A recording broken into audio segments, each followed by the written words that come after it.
They called him the God of Silence, a man who owned the police, the judges, and the streets of Chicago. Lorenzo Moretti didn't have weaknesses, or so everyone thought. But on a freezing November night at the most exclusive gala of the year, the world discovered his only vulnerability: his mother. As the city's elite watched a cruel socialite force the confused elderly woman to her knees, Lorenzo did something terrified onlookers didn't expect. He waited. He watched, until a girl with holes in her shoes and nothing to lose stepped between the wolf and the lamb. This is the story of how a $20 an hour maid saved the soul of a monster. The grand ballroom of the Palmer House Hilton in downtown Chicago smelled of old money, expensive perfume, and underlying rot. It was the annual Winter Solstice Charity Gala, a masquerade for the city's predators to pretend they were saints. Crystal chandeliers, weighing as much as small cars, cast a fractured golden light over 300 guests holding flutes of Dom Perignon. High above them, on the shadowed mezzanine balcony, Lorenzo Moretti stood like a gargoyle carved from obsidian. He didn't drink. He didn't smile. He adjusted the cuffs of his bespoke Brioni suit, his eyes scanning the floor with the predatory focus of a shark in shallow water. At 32, Lorenzo was the don of the Moretti crime family. To the public, he was a logistics magnate. To the underworld, he was simply the architect. He built empires and demolished enemies with equal efficiency. "Sir," his bodyguard, a massive man named Silas, whispered into his earpiece, "Your mother has wandered away from the VIP table again. Nurse Hopkins is looking for her." Lorenzo's jaw tightened. "Find her, Silas. Gently. If anyone touches her, break their hand." "Understood, man." Lorenzo looked down, searching for the small, fragile figure of Isabella Moretti. His mother was suffering from early-onset dementia. Most days, she thought she was still a 19-year-old seamstress in Sicily. Tonight, Lorenzo had brought her out against his better judgment because she had cried, begging to see the pretty lights and the music. He couldn't say no to her. He never could. Down on the floor, the atmosphere was suffocating for Sophie Clark. Sophie adjusted the heavy silver tray of hors d'oeuvres, her arms aching. She was 23, invisible and exhausted. Her uniform, a generic black dress and white apron provided by the staffing agency, was a size too big, pinned awkwardly at the waist. She had been on her feet for 10 hours. Her rent was overdue, and her younger brother, Toby, needed an inhaler refill she couldn't afford until this shift was paid out. "Champagne, sir." "Madame," Sophie murmured, weaving through the crowd. She was a ghost to these people, a prop that held food. Near the center of the room, a commotion began to ripple through the crowd. The low hum of conversation spiked into sharp whispers. Sophie turned and saw an elderly woman in a vintage, slightly out-of-style velvet gown stumbling near the chocolate fountain. It was Isabella. She looked terrified, clutching a small beaded purse like a lifeline. The crowd parted around her, not to help, but to avoid contamination. Standing directly in Isabella's path was Beatrice Vane. Beatrice was the wife of a corrupt senator, a woman whose face was pulled tight by surgery and whose heart was harder than the diamonds around her neck. She was holding a glass of red wine, laughing loudly at a joke someone had made. Isabella, confused by the lights and the noise, reached out. "Matteo," she whispered, mistaking a waiter for her late husband. She stumbled. Her hand flailed and struck Beatrice's arm. The glass of red wine tipped. It was like a gunshot in a library. The dark crimson liquid splashed across the front of Beatrice's pristine white Givenchy gown. The music didn't stop, but the silence around them was absolute. Beatrice stared at her dress, her mouth dropping open in a silent scream of rage. She looked up at Isabella, her eyes bulging. "You stupid, senile old hag!" Beatrice shrieked, a voice cutting through the ambient noise. Isabella flinched, shrinking into herself. I'm sorry.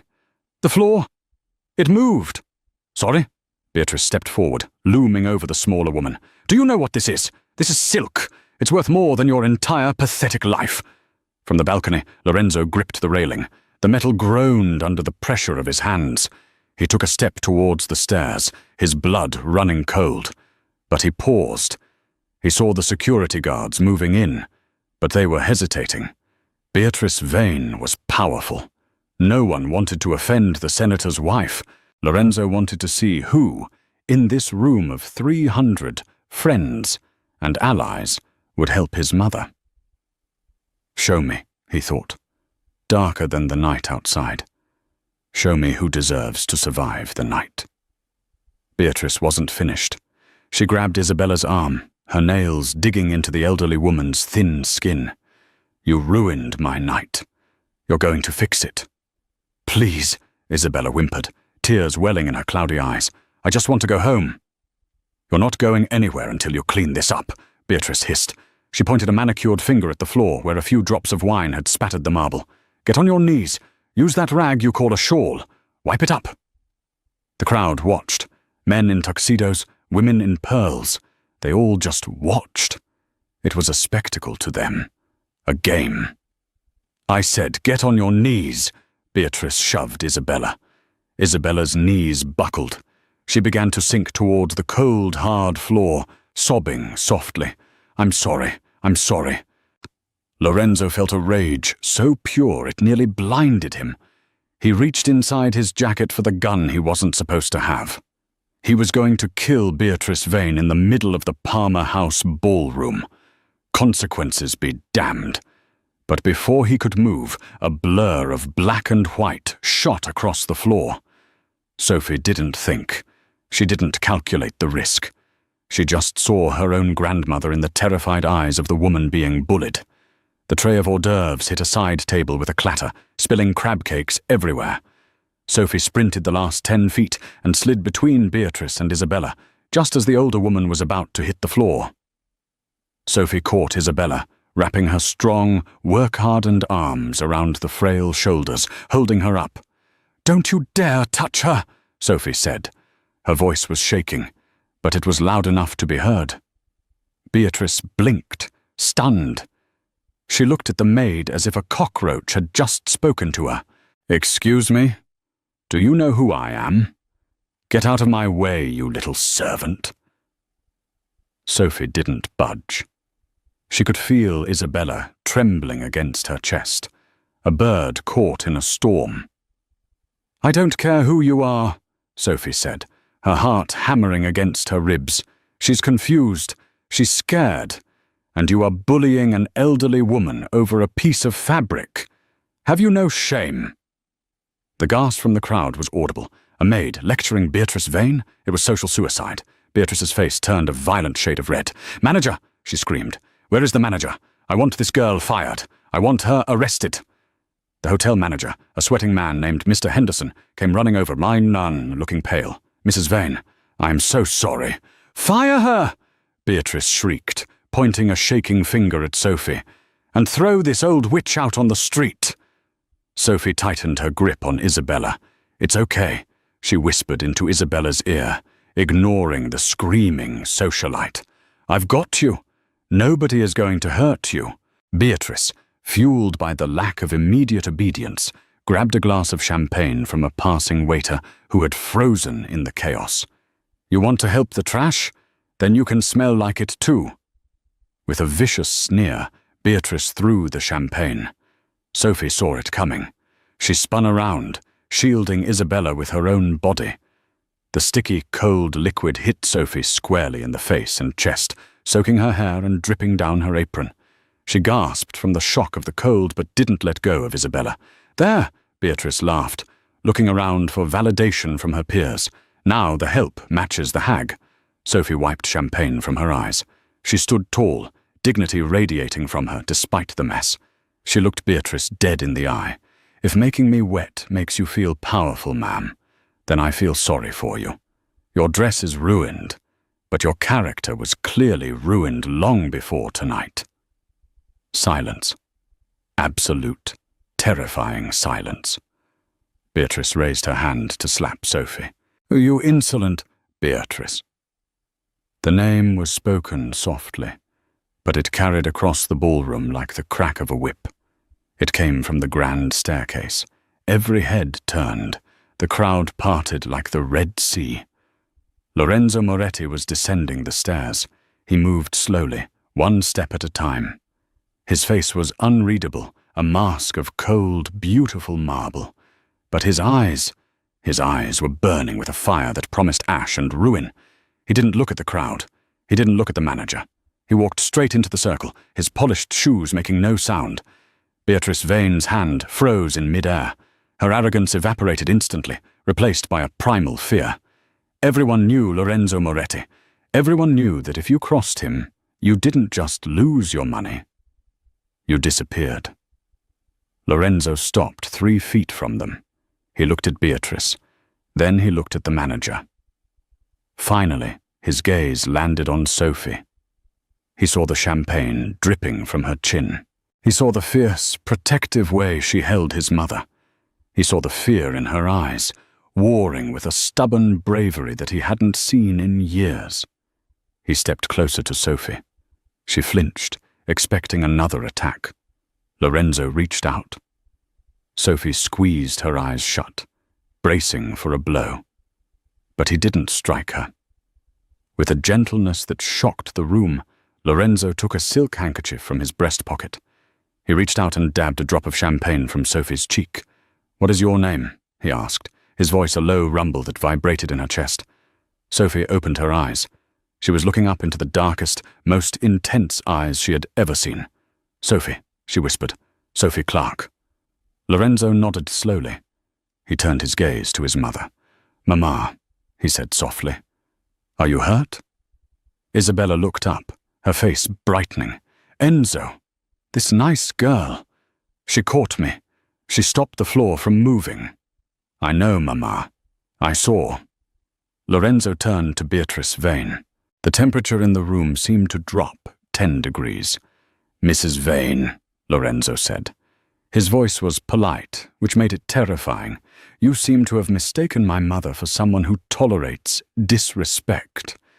And you seem to have mistaken this young woman," he gestured to Sophie, "for someone without a protector." Beatrice was trembling so hard her jewelry rattled. "Mr. Moretti, I didn't know. I thought she was just some... nobody." "Nobody." Lorenzo stepped into Beatrice's personal space. She smelled of fear and expensive wine. "You just humiliated the woman who gave me life, and you assaulted the only person in this room with enough honor to stand up to you." Lorenzo turned to the manager. "Mr. Henderson." Yes, Mr. Moretti?" "Mrs. Vane is leaving." "Now," Lorenzo didn't shout. He didn't have to. "And if she is ever allowed into any establishment you oversee in this city again, I will buy the building and burn it to the ground with you inside. Do we understand each other?" Yes, of course, Mr. Moretti." The manager frantically waved for security. "Escort Mrs. Vane out. Immediately." As Beatrice was dragged away, sobbing and pleading, Lorenzo turned back to Sophie. She was shivering, partly from the cold champagne, partly from adrenaline. She started to pull away. I should go. I'm going to get fired for this." "No," Lorenzo said. He took off his tuxedo jacket. It was heavy, warm, and smelled of sandalwood and power. He draped it over Sophie's wet shoulders. It swallowed her small frame. "You're not fired, Sophie Clark," Lorenzo said, buttoning the jacket at her neck, his knuckles brushing her skin. "In fact, you just got a promotion." Sophie looked up at him, bewildered. I don't understand." Lorenzo offered his arm to his mother on one side, and then, to the shock of the entire city of Chicago, he offered his other arm to the champagne-soaked Maid. "Walk with me," he commanded, though it sounded like a plea. "We have much to discuss." As they walked out of the ballroom, leaving a stunned silence in their wake, Sophie had no idea that she had just walked out of her old life and into the lion's den. And the lion was hungry. The air outside the Palmer house was biting, a typical Chicago wind that sliced through clothing, but Sophie barely felt it. She was encased in Lorenzo Moretti's tuxedo jacket, a garment that cost more than her entire year's earnings. A sleek, armored Mercedes Maybach pulled up to the curb with the silent grace of a panther. Silas, the massive bodyguard from the balcony, opened the rear door. "Get in," Lorenzo said. It wasn't a question. Sophie hesitated on the sidewalk. The adrenaline was fading, replaced by a cold dread. She had just publicly shamed a senator's wife and walked off with the city's most dangerous criminal. "Mr. Moretti, I really should go home. My shift is over." "The agency will be worried," Lorenzo looked at her, his eyes dark under the streetlights. "The agency has already been informed that you are no longer in their employ. You are with me now." "What?" Sophie took a step back. "You can't just—" "Sophie," Isabella's voice drifted from inside the car. The elderly woman was already seated, wrapped in a cashmere blanket Silas had produced. "Please, dear. The dark scares me. I need someone to hold my hand." Sophie looked at the old woman. Isabella's eyes were wide and pleading.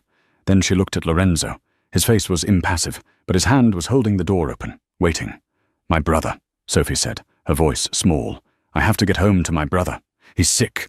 He's waiting for me." "We will handle it," Lorenzo said. "Get in the car, Sophie." Sophie realized she had two choices: run and likely be hunted down, or get in the car and see where this rabbit hole went.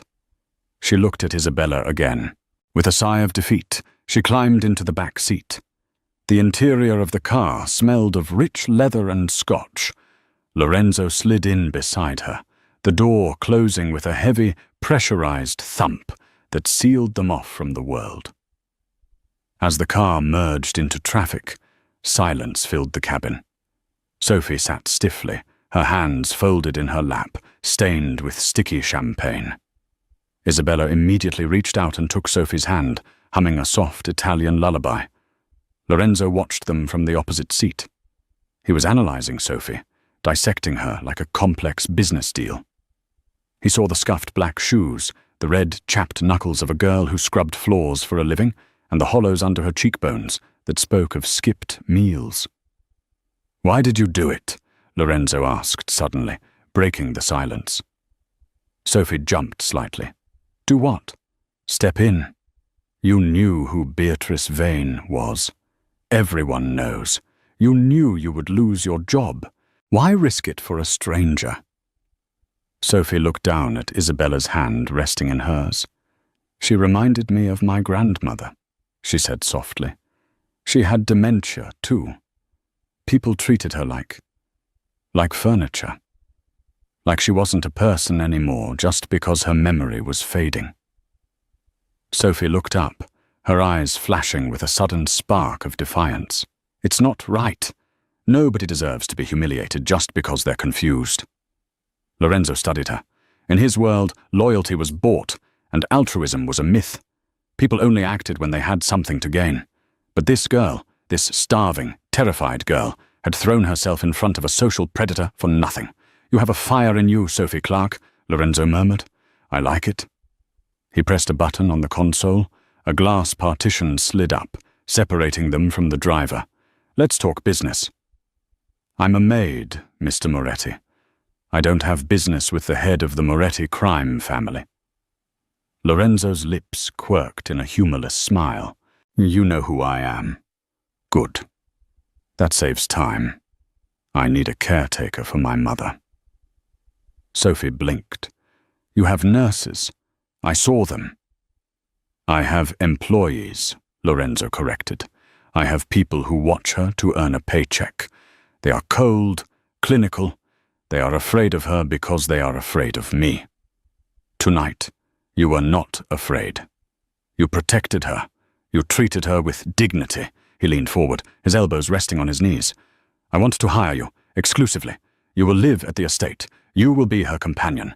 You will ensure she never feels scared or alone again."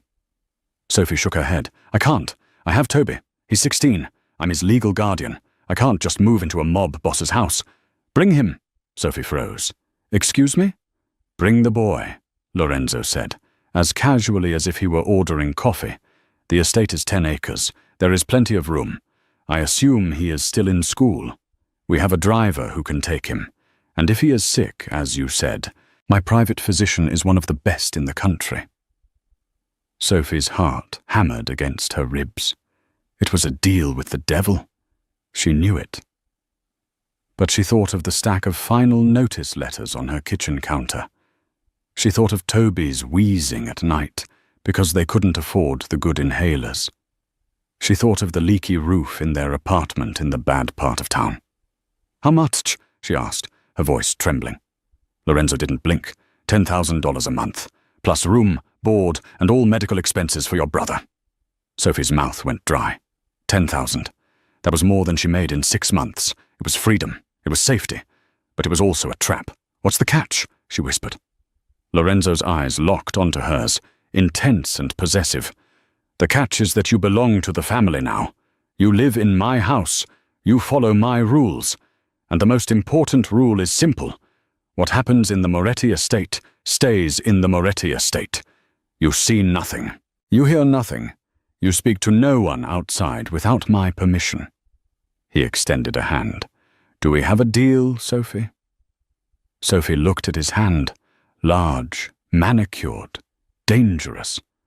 Then she looked at Isabella, who was asleep on her shoulder. She took his hand. His grip was warm and firm. "Deal," she whispered. Lorenzo didn't let go immediately. He held her hand for a second longer than necessary. "Good. Welcome home, Sophie." The Moretti estate was not a house. It was a fortress disguised as a mansion. Located in the affluent suburb of Lake Forest, it was surrounded by 12-foot stone walls topped with electrified fencing. As the car passed through the massive iron gates, Sophie saw men patrolling the grounds with German shepherds. They wore suits, but the bulges under their jackets were unmistakable. "Is this necessary?" Sophie asked, looking out the window. "I have many enemies," Lorenzo replied simply. "Safety is an illusion, unless you enforce it." The car stopped in front of a sprawling Gothic revival mansion made of grey stone. It looked imposing, almost haunted, backlit by the moon. Silas opened the door. "We're here, boss." Lorenzo stepped out and helped his mother down. Isabella woke up, looking around confusedly. "Are we in Rome, Enzo?" "No, Mama, we're home. Go with Nurse Hopkins." A stern-looking woman in scrubs was waiting at the entrance. She looked terrified as she approached Lorenzo. "Sir, I am so sorry I lost her at the gala. We will discuss your incompetence later," Lorenzo said, his voice slicing through the cold air. "Take her to bed. If she wakes up distressed tonight, you are fired before sunrise." The nurse paled, grabbed Isabella's arm, and hurried her inside. Lorenzo turned to Sophie. She was standing by the car, looking small and overwhelmed in the massive driveway. "Come, Silas will fetch your brother in the morning. Tonight, you stay here." "I can't leave Toby alone tonight," Sophie protested. "He'll worry." "He has already been contacted," Lorenzo said, walking toward the massive oak front doors. "One of my men went to your apartment. He gave Toby a phone to call you. He is safe. There is a guard outside your door right now." Sophie stopped dead. "You sent men to my house? Without asking me?" Lorenzo stopped and turned slowly. "I am a thorough man, Sophie. I needed to verify your story, and I needed to ensure my new investment wasn't going to run away." "I'm not an investment," Sophie snapped, her fatigue giving way to anger. "I'm a person." Lorenzo stepped closer, towering over her. "In this house, you are what I say you are. Now come inside. It's freezing." Sophie followed him, fuming but helpless. The interior of the mansion was breathtakingly cold. Marble floors, high ceilings, expensive art that looked like it belonged in a museum, but no photos, no warmth. It felt like a mausoleum for the living. Lorenzo led her into a library that smelled of old paper and cigar smoke. A fire was crackling in the hearth, the only source of warmth she had felt in hours. "Sit," he commanded, pointing to a leather armchair. Sophie sat. She watched as Lorenzo walked to a mahogany desk and poured 2 glasses of amber liquid. He handed one to her. Brandy. It will help with the shock. Sophie took the glass but didn't drink. So what now? Do I sign a contract in blood? Lorenzo chuckled, a low, dark sound. He picked up a manila folder from his desk and tossed it into her lap. Open it. Sophie opened the folder. Her breath hitched. It was her life. There were photos of her walking to work, photos of Toby at school, copies of her overdue electric bills, a copy of her father's death certificate from a construction accident 5 years ago, an accident where the company never paid out. How? Sophie looked up, horrified. How do you have all this? We've only known each other for an hour. I have a team of analysts who can find the history of a ghost in 10 minutes, Lorenzo said, leaning against the desk. I know everything, Sophie. I know you dropped out of nursing school to take care of Toby when your father died. I know you have $42,000 in debt. I know your landlord, Mr. Russo, has been threatening to evict you by Friday. He took a sip of his brandy, watching her over the rim of the glass. You are drowning, Sophie. I am the lifeboat. Sophie felt naked. All her secrets, her shame, her struggles, laid out on paper for this billionaire criminal to judge. Why are you doing this? She asked, her voice cracking. You could hire anyone. Why go to this trouble for a maid? Lorenzo set his glass down. He walked around the desk and stood in front of her. He reached out and tilted her chin up, so she had to look at him. Because when Beatrice Vane threw that champagne, you didn't flinch, he said softly. You didn't look for an exit. You stood your ground. Loyalty like that is rare. It cannot be taught. It must be born. His thumb brushed her lower lip, a gesture that was shockingly intimate. Sophie stopped breathing. I need someone I can trust with my mother's life, Lorenzo said. My enemies would love to use her against me. They would hurt her to get to me. I need a guard dog, Sophie. One that looks like a lamb, but bites like a wolf. I think that is you. He pulled back and picked up a pen. He placed a document on the table next to her. The contract. It outlines the salary, the benefits, and the confidentiality agreement. It also states that if you betray me, the consequences will be severe. Sophie looked at the paper. It was her salvation. It was Toby's future. It was also the end of her freedom. She thought of the cold apartment. She thought of Beatrice Vane laughing at her. She thought of the way Lorenzo had put his jacket around her. She picked up the pen. I have one condition, she said, her hand hovering over the paper. Lorenzo raised an eyebrow. You are in no position to bargain, but go ahead. Amuse me. I want to finish my nursing degree, she said, online, at night, when Isabella is asleep. You pay for the tuition. Lorenzo stared at her for a long moment. Then a genuine smile touched his lips. Not the cold smirk from before, but something real. It transformed his face, making him devastatingly handsome. Done, he said. Sophie signed the paper. Welcome to the family, Lorenzo said. He took the paper and locked it in a drawer. Now, go to sleep. Your room is on the 3rd floor, 2nd door on the left. Do not wander. The motion sensors are active. Sophie stood up, her legs shaky.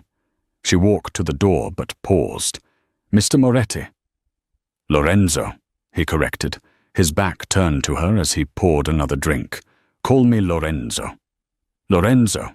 She tested the name. It felt heavy on her tongue. Thank you for the jacket. Good night, Sophie. Sophie walked out into the silent hallway. As she climbed the grand staircase, she didn't see the shadows moving in the corners. She didn't know that by signing that paper she had just put a target on her back. Lorenzo wasn't just hiring a maid. He was bringing a weakness into his fortress. And in the Chicago underworld, weakness was blood in the water. Inside the library, Lorenzo watched the security feed on his monitor. He watched Sophie enter her room and lock the door. He pulled out his phone and dialed a number. It's done, Lorenzo said into the phone. She's in. Dig deeper into her background.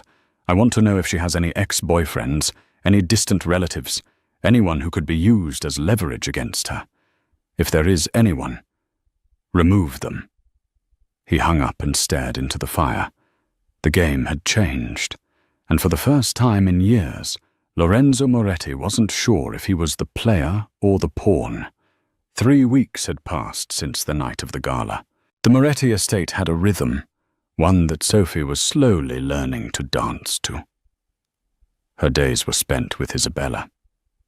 Surprisingly, the elderly woman flourished under Sophie's care. They spent mornings in the heated conservatory, pruning orchids.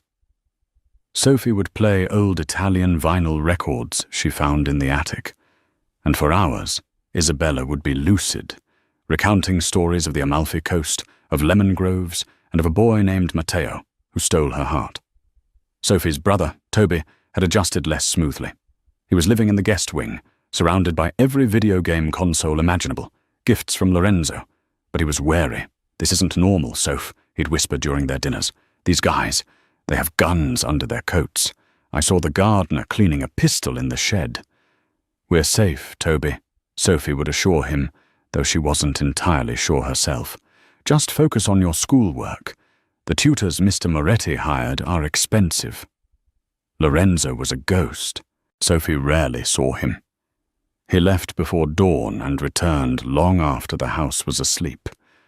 But his presence was everywhere, in the fresh flowers that appeared in her room, in the specific nursing textbooks that arrived by courier, and in the way the guards watched her with newfound respect. One stormy Tuesday evening, the routine broke. Sophie was in the kitchen making herbal tea for Isabella. The house was quiet, save for the drumming of rain against the reinforced glass. She turned around and gasped. Lorenzo was sitting at the small kitchen island, watching her. He had discarded his suit jacket. His white shirt was unbuttoned at the collar, revealing a glimpse of a dark tattoo on his chest. He looked exhausted, his eyes rimmed with red. "I didn't hear you come in," Sophie said, her hand going to her throat. "I know how to move quietly," Lorenzo said, his voice raspy. "It's a survival skill." He gestured to the teapot. "Is there enough for 2? Sophie nodded and poured him a cup. She slid it across the marble counter. He took it, his fingers brushing hers. The electric shock was still there, stronger than before. "How is she?" Lorenzo asked, staring into the steam. "She's having a good week," Sophie said softly. "She remembered your birthday is coming up. She wants to bake a cake. She keeps asking if you like lemon." Lorenzo looked up, surprised. "She remembers my birthday? She hasn't remembered that in 3 years." "She remembers how you felt," Sophie said. "She says you were always a serious boy, that you carried the world on your shoulders even when you were 10. Lorenzo let out a bitter laugh. "She's not wrong. My father died when I was 10. I became the man of the house that day." He looked at Sophie, really looked at her. She was wearing a simple, oversized sweater and leggings, her hair in a messy bun. She looked domestic, warm, everything his life wasn't. "You look tired, Sophie. Is my mother too much trouble?" "No," Sophie said quickly. "I love her. She's the grandmother I wish I still had." But? Lorenzo's eyes narrowed. "I'm worried about Toby," she admitted. "He feels like a prisoner. He can't leave the grounds without an escort. He's 16. He wants to go to the movies, hang out with friends." Lorenzo took a sip of tea. "The Salvaro family has put a price on my head, Sophie. $5 million. If Toby walks out that gate alone, he will be snatched within the hour to get to me, or to get to you." Sophie went pale. "To get to me? You are important to my mother," Lorenzo said, his gaze intense. "That makes you a weakness, and my enemies exploit weakness." He stood up and walked around the island, crowding her space. The kitchen suddenly felt very small. "I told you, Sophie. You are in the spider's web now. You can't just fly away." He reached out and tucked a loose strand of hair behind her ear. His touch was scorching. Sophie forgot how to breathe. "But don't worry," Lorenzo whispered, leaning down so his lips were inches from hers. "I am a very possessive spider. I don't let anyone touch what is mine." The air crackled with tension. Sophie's heart pounded. She wanted to run. She wanted to lean in. Suddenly the kitchen door burst open. "Sir!" It was Silas, his gun drawn. "Perimeter breach, Sector 4. Lorenzo's demeanor changed instantly. The tired man vanished. The Don appeared. His eyes went cold, his posture rigid. "Where?" Lorenzo barked, pulling a sleek black handgun from the waistband of his trousers. "The delivery entrance. They used a fake courier van." "Secure my mother," Lorenzo ordered, grabbing Sophie's arm. "You come with me. I'm not leaving you out of my sight." "But Toby," Sophie screamed. "Silas has Toby. Move!" Lorenzo dragged Sophie out of the kitchen as the sound of automatic gunfire erupted in the hallway. Chaos engulfed the mansion. The alarms were blaring, a deafening, high-pitched wail. Lorenzo shoved Sophie into the library and kicked the heavy oak door shut, locking it. He pushed a massive bookshelf in front of it with inhuman strength. "Stay down," he commanded, forcing her behind the solid mahogany desk. "What is happening?" Sophie cried, covering her ears as gunfire echoed just outside the door. "An assassination attempt," Lorenzo said calmly, checking the magazine of his gun. "The Salvaros. They shouldn't have been able to get inside the gates. Someone let them in." His eyes were dark with fury. "Someone on my payroll sold me out." The door handle rattled violently. Then bullets began to chew through the wood, sending splinters flying. "Lorenzo!" Sophie screamed. "Quiet," he hissed. He moved to the side of the door, waiting. The wood gave way, and the door was kicked open. A man in tactical gear and a balaclava stormed in. Lorenzo moved like a viper. He grabbed the gunman's barrel, twisted it up, and fired 2 shots into the man's chest. The intruder dropped. 2 more men entered. Lorenzo took cover behind a leather armchair, returning fire. Bang! Bang! 1 man fell. The other ducked behind a sofa. "Give it up, Moretti," the gunman shouted. "We have the boy." The blood drained from Sophie's face. She stood up from behind the desk. "No! Sophie, get down!" Lorenzo roared. "We have the kid," the gunman yelled. "Come out, or we bleed him." Sophie didn't think. Instinct took over. She saw a heavy bronze bust of Julius Caesar on the desk. She grabbed it. While the gunman was focused on Lorenzo's position, Sophie hurled the bust with all her strength. It sailed over the sofa and struck the gunman squarely in the head with a sickening thunk. He collapsed without a sound. Lorenzo stood up, staring at her in shock. They have Toby," Sophie panted, grabbing the gun from the dead man on the floor. She didn't know how to use it, but her hands were shaking with rage, not fear. "Where is he?" Lorenzo looked at her.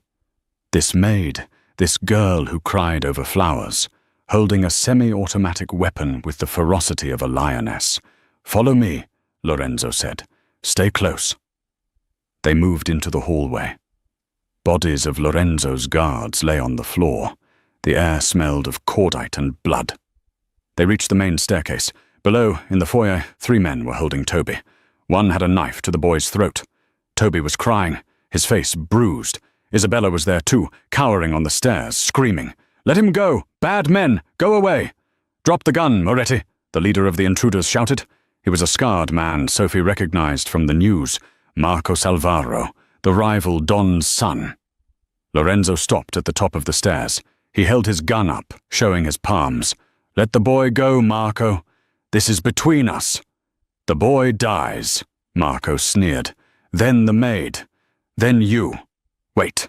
Sophie stepped out from behind Lorenzo. "Sophie, no!" Lorenzo shouted. "Take me!" Sophie yelled, walking down the stairs, her hands raised. "I'm the one he cares about. Look at me. I'm the one living in his house. Let the boy go. He's nobody. Take me instead." Lorenzo froze. His heart stopped. She was offering herself as a trade. Marco looked at Sophie, then at Lorenzo. He saw the panic in Lorenzo's eyes, a panic that wasn't there for the money or the power. Marco smiled. "Well, well, the architect has a heart after all." "Fine. The girl for the boy." He shoved Toby towards the stairs. "Run, kid!" Toby scrambled up the stairs, sobbing. Sophie passed him, whispering, "Go to the safe room. Lock the door." She reached the bottom of the stairs. Marco grabbed her hair and yanked her back, pressing the cold knife against her neck. "Now," Marco grinned at Lorenzo. "Drop the gun, or I open her throat." Lorenzo dropped his gun. It clattered on the marble. "Good," Marco said. "Now kill him." He motioned to his men. But as the men raised their rifles, a shadow detached itself from the darkness of the hallway behind them. It was Silas. He was bleeding from a shoulder wound, but he was alive, and he was holding a shotgun. Boom! The man on the left disintegrated. In the confusion, Sophie stomped on Marco's foot with her heel and drove her elbow into his ribs. Marco grunted, the knife slipping. Lorenzo didn't hesitate. He vaulted over the banister, dropping 12 feet to the ground. He landed in a roll and tackled Marco before the man could recover. The fight was brutal and short. Lorenzo unleashed years of repressed rage. He broke Marco's arm with a snap, then delivered a knockout blow to the temple. Silence fell over the foyer. Lorenzo stood up, breathing hard, his knuckles bloody. He turned to Sophie. She was standing there, shaking, a thin line of blood on her neck where the knife had nicked her. "Sophie," he breathed. He crossed the distance in 2 strides and pulled her into his arms. He buried his face in her neck, holding her so tight it hurt. "You foolish, brave girl," he whispered against her skin. "You could have died." "He had Toby," she sobbed into his chest. "I couldn't let them hurt Toby." Lorenzo pulled back and cupped her face. His eyes were wild. "I would have burned the city to ash if they took you." And then he kissed her. It wasn't gentle. It was a kiss of adrenaline, of survival, of possession. It tasted of blood and fear and undeniable passion. Sophie kissed him back, gripping his shirt, anchoring herself in the storm. "Ahem." Silas cleared his throat, leaning against the wall, shotgun in hand. "Boss, we have a problem." Lorenzo broke the kiss, shielding Sophie with his body. "What?" Silas pointed his shotgun at the top of the stairs. Nurse Hopkins was standing there. She wasn't cowering. She was holding a pistol, and it was pointed directly at Isabella's head. "I'm sorry, Mr. Moretti," the nurse said, her voice trembling, but determined. "The Salvaros offered me $2 million. I have debts too." Lorenzo went deadly still. "If you hurt her, Hopkins, death will be a mercy I will not grant you." "Back off," Hopkins screamed. "Open the front door. I'm taking the old woman with me." Sophie looked at Isabella. The old woman looked confused, but not scared. She was looking at Sophie. Isabella suddenly reached into her pocket. She pulled out the pair of gardening shears Sophie had lost 3 days ago. "Bad nurse," Isabella muttered. She jammed the shears into Hopkins' thigh. Hopkins shrieked and dropped the gun. Silas moved instantly, rushing up the stairs to secure the nurse. Lorenzo looked at his mother, then at Sophie, and he started to laugh.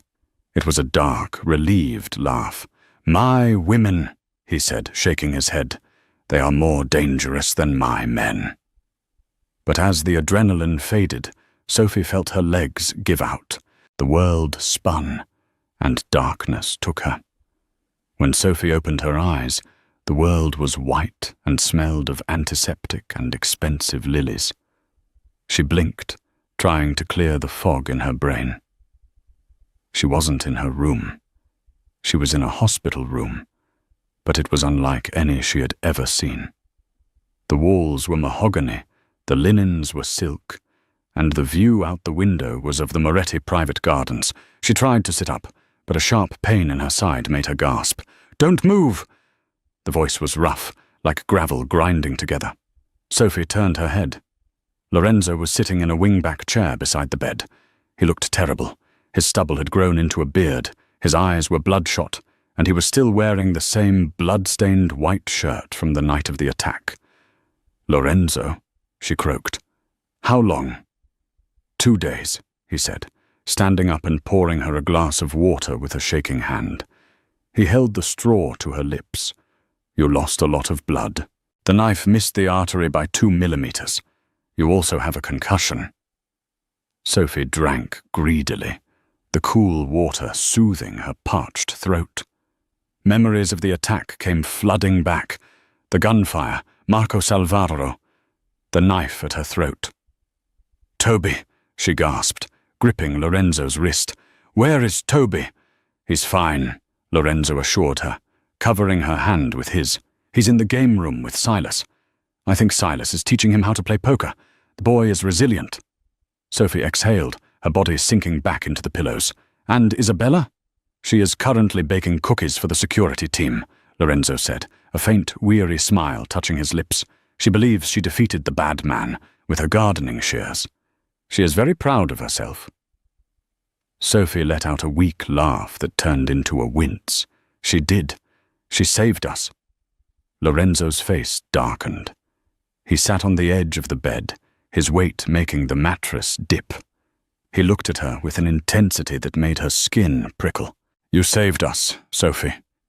He reached out and traced the bandage on her neck, his touch feather-light.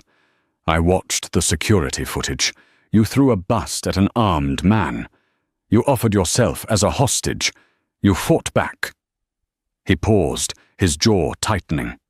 "You are the most foolish person I have ever met." "I did what I had to do," Sophie whispered. "You are a maid," Lorenzo said, his voice rising slightly. "You are supposed to hide. You are not supposed to bleed for this family." "I'm not just a maid, though, am I?" Sophie challenged him, her eyes searching his. "Not anymore."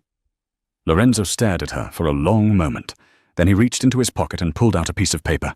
It was the contract she had signed 3 weeks ago, the one that gave her a salary, a home, and a set of rules. He held it up so she could see it. Then, with deliberate slowness, he tore it in half, then in quarters. He let the pieces flutter to the floor like snow. Sophie's heart dropped. "You're firing me?" Panic rose in her chest. "Lorenzo, please, I have nowhere to go. If this is about the danger, I don't care. I can't go back to that apartment. I can't. Sophie, stop." He grabbed her shoulders gently. "I am not firing you. I am voiding the contract because it is an insult to what you are to me now." He leaned in close, his dark eyes burning with possessive fire. "Employees are replaceable. You are not."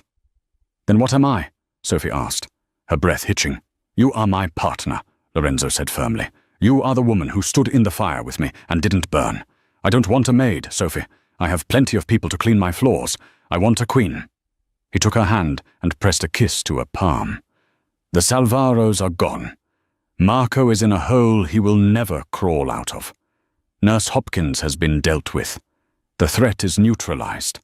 But my world is still dangerous. It will always be dangerous." He looked deep into her soul. "I am asking you to stay. Not for the money. Not for the nursing degree. But for me. Stay and rule this city by my side." Sophie looked at the man who had terrified Chicago for a decade.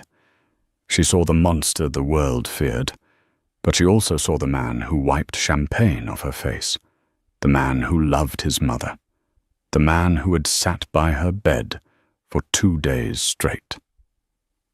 She thought of her old life, the invisibility, the struggle, the cold. Then she looked at the man offering her the world. "I have conditions," she whispered, a smile tugging at the corner of her mouth. Lorenzo laughed, the sound rich and genuine. "Of course you do. Name them." "Toby goes to a real high school. No more home tutors. He needs friends." "Done. I'll have a security detail shadow him invisibly. Isabella stays with us. Always. No nursing homes. She is my mother, Sophie. I would burn the world before I sent her away." "Granted." "And one more thing," Sophie said, pulling him closer by his shirt collar.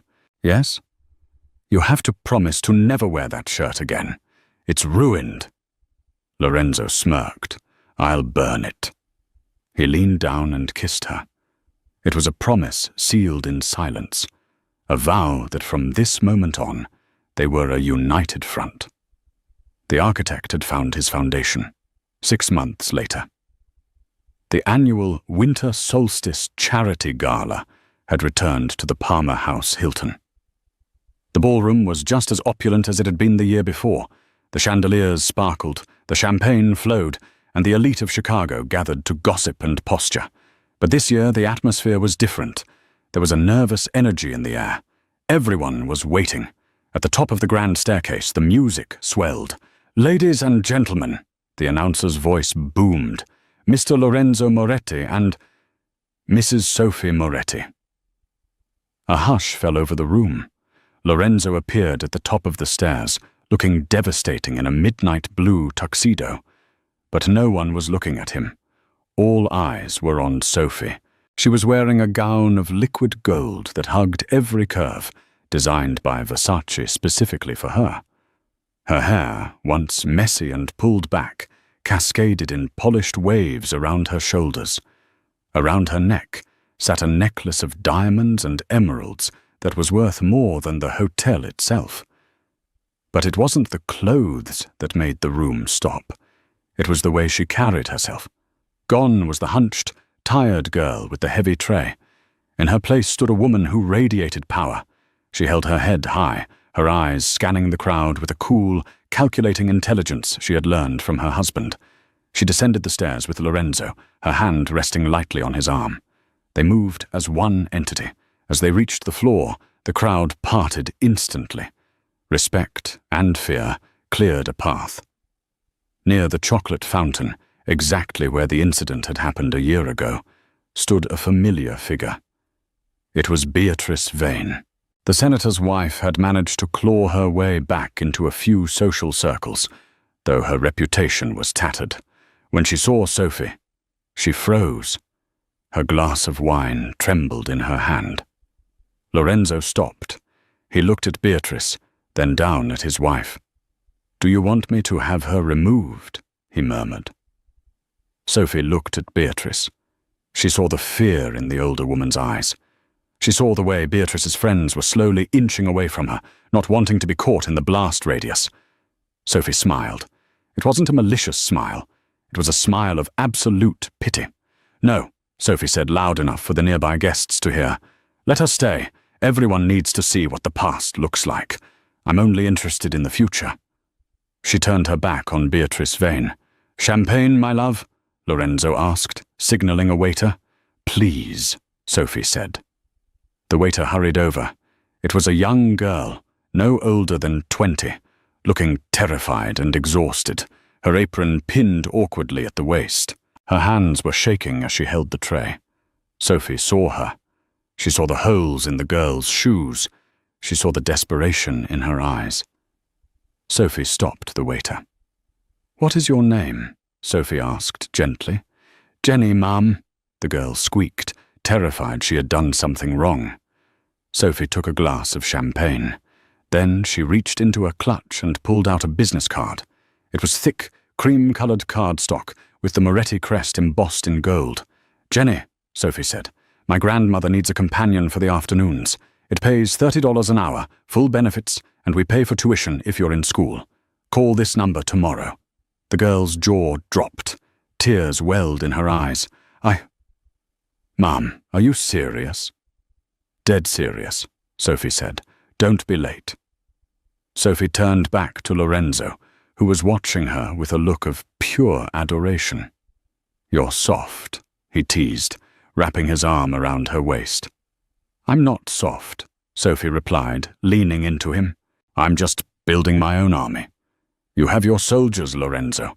I have the people no one else sees." Lorenzo laughed and kissed her temple. "Remind me never to cross you, Mrs. Moretti." "You better not," she whispered. They walked out onto the dance floor, the king and queen of Chicago. The music swirled around them, and for the first time in his life, Lorenzo Moretti didn't watch the exits. He didn't scan for threats. He only watched his wife. The maid who had saved his mother had not just cleaned up a mess. She had cleaned up his soul, and as they spun under the golden lights, they both knew that this was the only real life story that mattered. And that is the story of how a single act of kindness changed the destiny of the most dangerous man in Chicago. It's a reminder that sometimes strength isn't about how hard you can hit or how much money you have. Real strength is standing up for the vulnerable when everyone else is watching and laughing. Sophie Clark started as a ghost in a room full of people, but she ended up ruling the city because she had the one thing money couldn't buy: a brave heart. Lorenzo and Sophie's love story proves that even in the darkest worlds, light can find a way in, if you're willing to open the door. What would you have done if you were in Sophie's shoes? Would you have intervened, or would you have stayed safe? Let me know in the comments below. If this story moved you, please hit that like button. It really helps the channel grow. And don't forget to subscribe and ring the notification bell so you never miss a daily dose of drama, romance, and real-life storytelling. Thanks for watching, and I'll see you in the next story.